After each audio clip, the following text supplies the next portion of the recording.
Good evening. Out there again, out here, everywhere. There was a most disturbing event which occurred in our most prestigious primary school cricket competition, commonly known as the Herman Griffith competition. In a nutshell, what transpired was that during a crucial match between Milton Lynch and Bayleys primary, one team was discovered using a non-regulation ball, and that match was called off. Apparently, the batting side refused to replay the game, hence forfeiting the said game. Much has been said, but no journalistic investigation was done. So it was left to Outthere to perform that task. On the 5th of December 2018, Andy Thornhill, a journalist who I very much respect, wrote on the subject. Now, at the end of his article, A Thorny Issue, you will see an accolade saying Andy Thornhill is an experienced, award-winning freelance sports journalist, and he merits that too. But if anyone who was au fait with that situation and read that column, they would have sworn that that column was written by an idiot.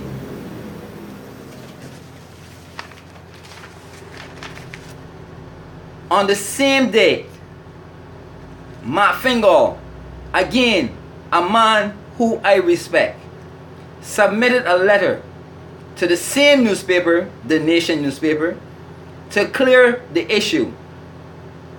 Anyone reading that epistle who was also au fait with the situation would have sworn that that document was meant to be read by idiots.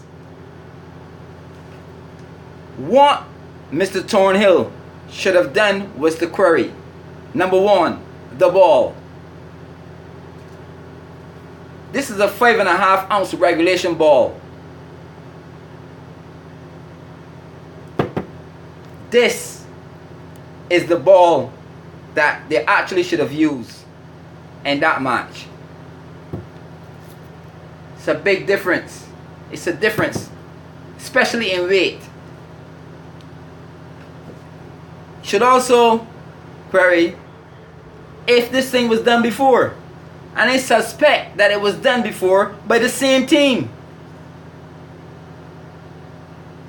He should also have inquired how many games that either of those umpires, the officials, had they officiated involving the same team, Bayleys. Mr. Thornhill seems to think from his column that these schoolboys, he said, they're just schoolboys, they're innocent. Mr. Thornhill, and for Andy, schoolboys gamble at school. They take and peddle drugs at school. They bully one another, especially the weaker pupils. They watch and they make pornography on the same tablets supplied to them by the Crown. They also take to school offensive weapons like knives and probably guns. So these students are not immune to skullduggery, such as using an illegal ball, and Outthere is saying that it was done before. But they were found out this time around. Mr. Fingal, in his 200 plus words, in an attempt to set the record straight, stated that Milton Lynch had protested and they were not forced to forfeit the game, among other things. He also said that the error was ultimately with the umpires of the game and not any of the two teams. Mr. Fingal, I disagree with you. There is no doubt the umpires must carry some blame. But using smart English language, you are clouding the issue. Ultimate means last or final.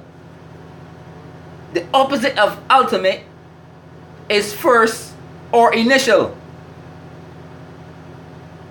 So, where did the ball come from? Who provided it?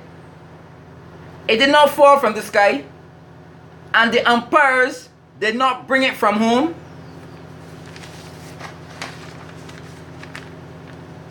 The ball was either provided by the National Sports Council or the Bayleys management. That is the first or initial error. This is the verdict of Outthere and his production team.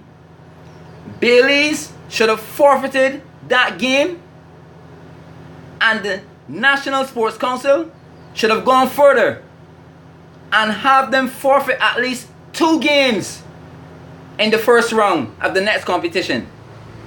The 2 umpires involved should not be allowed to officiate in any further Herman Griffith games in the future, because I have played cricket at all levels in Barbados, and I know that the ball is handed to the umpire before the start of an innings. So both umpires did not notice that you have a regulation ball instead of the other ball. I tend to believe that the umpires were involved in cohesion with what happened. I may be wrong, but they should not be allowed to officiate any more Herman Griffith games. I don't care who they are, and I have no respect for them. I don't care about them.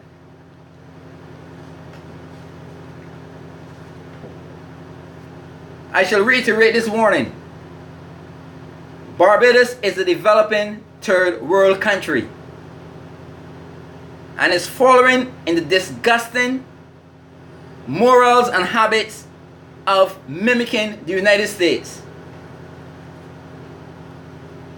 For example, parents are following the progress of their children in the cricket platform, like the Americans follow American football and baseball, because they realize that success in this discipline is the sure way out. Example, Jason Holden, Craig Brathwaite, to name 2. They might also be inclined, as some Americans do, to violently punish those who they deem to be responsible for the impediment of the progress of their offspring. Take warning. Take warning. That's all for now. Outthere. Gone.